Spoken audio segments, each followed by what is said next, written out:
Hello friends, welcome to the course on Institution Management and Administration. Friends, in the previous session, we have dealt with one of the most important aspects of institution management, that is organizing. In the session, we have tried to understand the concept of organizing, its importance for the implementation of any plan. We have tried to understand the process of planning and the steps required in the organizing. Friends, in this session, we will be trying to understand the principles underlying organizing. There are basically 5 fundamental principles on which organizing is working. An organization can be run efficiently and effectively if the managers adopt these 5 fundamental principles of organizing. These principles are principle of specialization, principle of functional definition, principle of scalar chain, principle of span of control, principle of unity of command. These are the 5 fundamental principles of organizing. Let's understand each of these principles one by one. Principle of specialization. Work specialization is dividing work activities in an organization into separate job tasks. According to this principle, the whole work of the organization should be divided amongst the subordinates on the basis of their qualifications, their abilities, their competencies, and their skills. It is through the division of work specialization can be achieved, which results in effective organization. The second principle is principle of functional definition.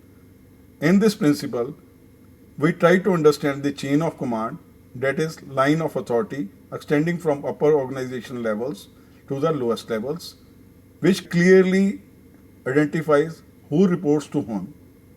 According to this principle, all functions in an organization should be completely and clearly defined.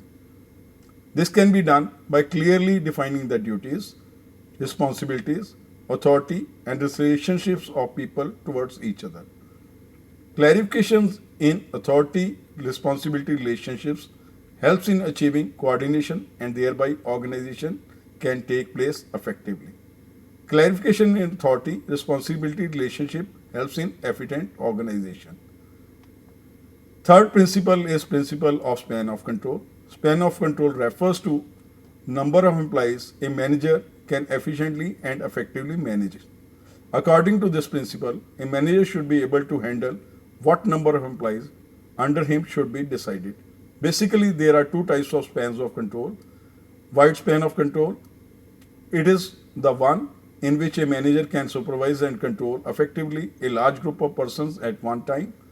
Then the narrow span of control, according to this span, the work and authority is divided amongst many subordinates and a manager doesn't supervise and control a big or a very big group of people under him.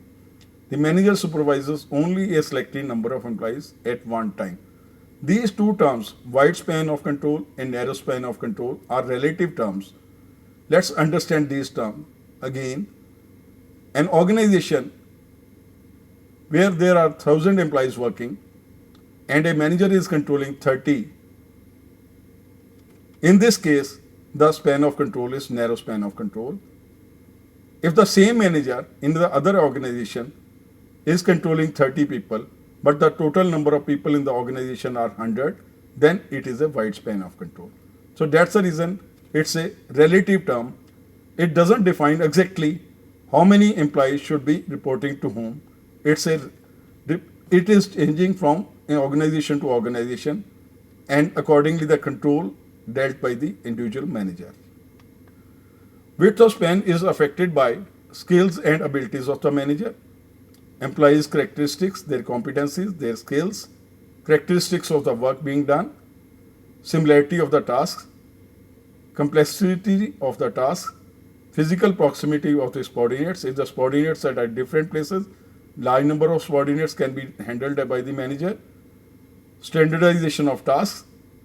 How much the task is standardized, it again helps in identification the span of control. The fourth principle is principle of scalar chain. Scalar chain is a chain of command or authority which flows from top to bottom. With the chain of authority available, wastages of resources are minimized, communication is affected, overlapping of work is avoided, and easy organization takes place. A scalar chain of command facilitates workflow in the organization, which helps in achievement of effective results.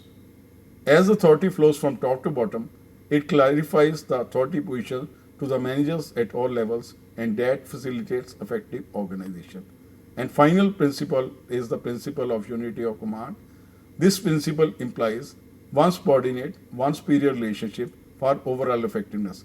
Every subordinate is answerable and accountable to one boss at one time. It doesn't cause miscommunication here and there because one person is accountable to only one boss.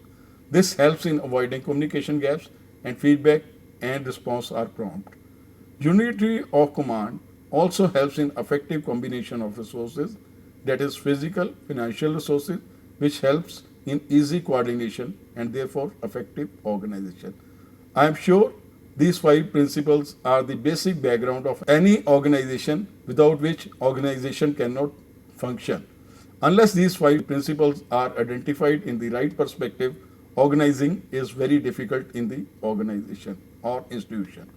Summarizing, I can always say effectiveness of the organization is based on five fundamental principles of specialization, principle of functional definition, principle of scalar chain, principle of span of control, principle of unity of command. Any manager following these principles can run an organization in a smooth, harmonious, and effective manner.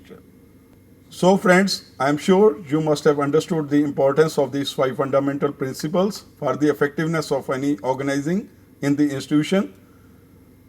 These principles of specialization, principle of functional definition, scalar chain, span of control, and unity of command must be understood by each and every individual in the institution, so that there is a total structure in which everybody is linked with each other and performing their roles, jobs, duties as required by the organization, and there is no duplicacy of efforts.